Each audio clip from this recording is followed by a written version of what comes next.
Arkadaşlar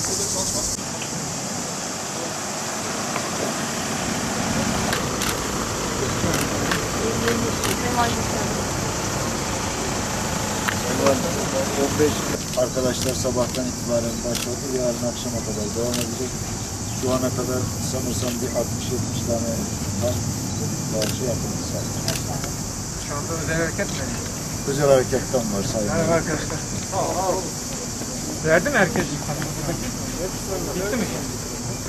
Allah razı olsun. Allah şehitlerimize rahmet eylesin. Özellikle bu pandemi sürecinde bazı zorluklar yaşadık Kızılay kan temini noktasında. Bizler de en azından 15 Temmuz 2016'da hain darbe kalkışmasına karşı kıyama duran, diriliş destanını yazan milletimizin vermiş olduğu 251 şehidimizi de anmak, onları rahmetle yad etmek anlamında, sembolik anlamda bu kan verme kampanyasının düzenlenmesini anlamlı buluyoruz. Ben emeğe geçen tüm arkadaşlarımıza teşekkür ediyorum. Şimdi biz de bu kampanyaya iştirak edeceğiz. Yeni normalleşme süreciyle birlikte bazı yasaklar kalktı. Vatandaşlarımızın normal faaliyetlerini, ekonomik, sosyal faaliyetlerini yürütebilmeleri için bazı olanaklar tanındı. Ancak bunların kurallara uyma dahilinde gitmesi gerekiyor. Yoksa hastalık şu anda halen ayakta.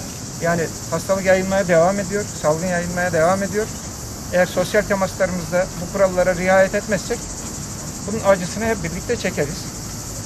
Özellikle rahatsızlığı bulunan, kronik rahatsızlığı bulunan hastalarımızda maalesef hızlı reaksiyon gelişiyor ve onları kaybetmek zorunda kalıyoruz.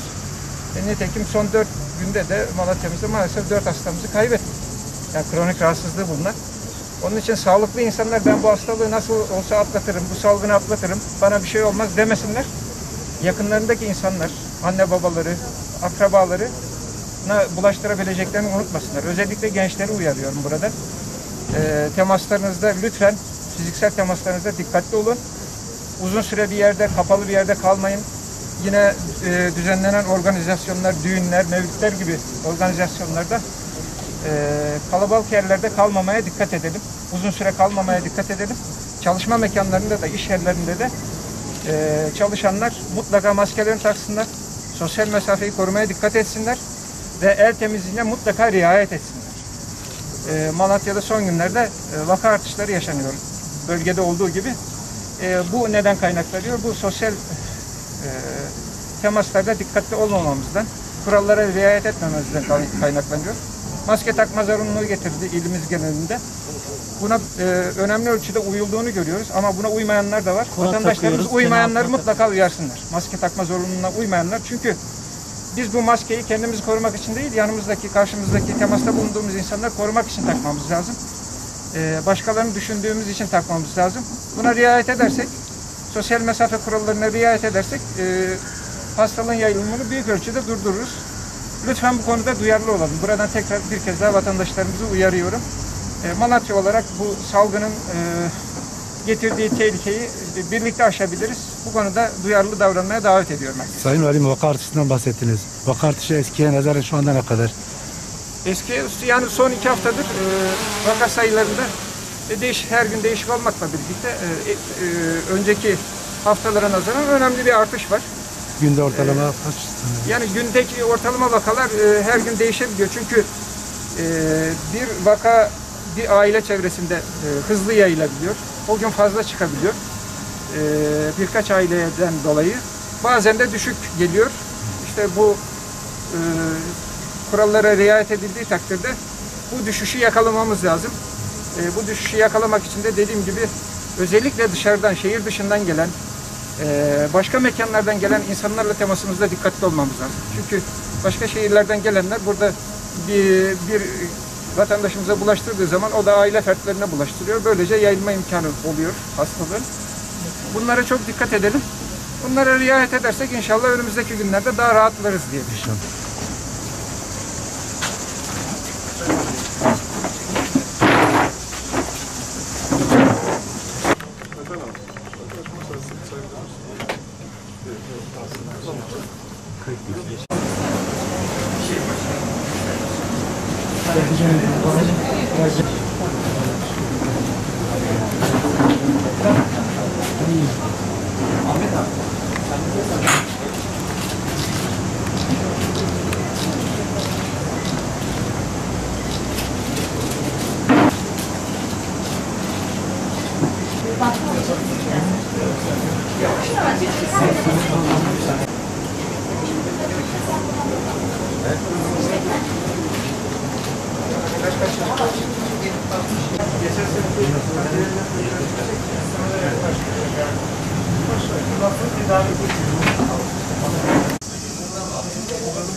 Boya var mı?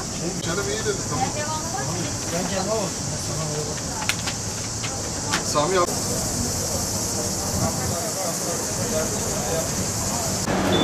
Şey yaşadım.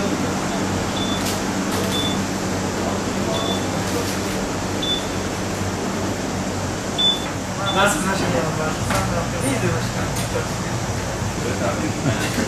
Sıcak oluyor bu zaman. Çalkalayıcı çalışıyor mu? Şu an için evet hocam. Elektriği yok mu? Yani Sami elektrik Yok. gitti ya.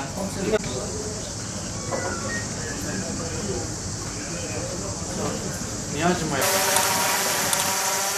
Vallahi çarpacak.